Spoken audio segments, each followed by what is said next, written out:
পরশুরাম ধারাবাহিকের আজকের পর্বে শুরু থেকেই উত্তেজনা তুঙ্গে ওঠে। আয়েশি ফোন করে পরশুরামকে হুমকি দিয়ে বলে তার সন্তানরা এখনও ওই বাড়িতেই আছে, তাই সে যেন সবকিছু ভেবে কথা বলে। কিন্তু তখনই তটিনীর মা ফোন কেড়ে নিয়ে দৃঢ়ভাবে জানিয়ে দেন লাট্টু আর পিকোর কোনো ক্ষতি কেউ করতে পারবে না, কারণ তারা তার কাছে নিরাপদে আছে। এরপর তিনি বাচ্চাদের সঙ্গে পরশুরামের কথা বলিয়ে দেন।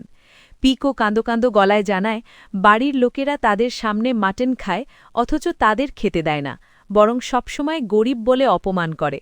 এসব শুনে পরশুরাম খুব কষ্ট পেলেও নিজেকে সামলে মেয়েকে আশ্বাস দেয় খুব তাড়াতাড়ি সব ঠিক হয়ে যাবে।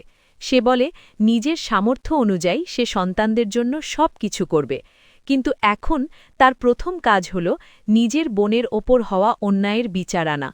এরপর সে তটিনীর মাকে কিছু টাকা পাঠানোর কথা বলে, যাতে তার সন্তানরা ওই পরিবারের অন্ন না খায়। অন্যদিকে তটিনী সুধারানীর কাছ থেকে বড় সত্য জানতে পারে।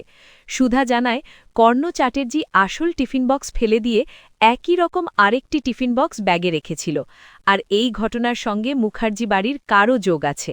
এতে তটিনীর সন্দেহ আরও বেড়ে যায়। পরে সে পিকুকে দায়িত্ব দেয় জিৎ মুখার্জি আর বাবিনের ঘর খুঁজে টিফিন বক্সের বিল বের করতে। এদিকে পরশুরাম বলরামকে জানায় শিবানীর সাজে একজন মেয়েকে কনের বেশে মণ্ডপে বসিয়ে বিজিতের সত্যি সামনে আনতে হবে। ঠিক তখন নন্দা এসে এই পরিকল্পনায় রাজি হয়।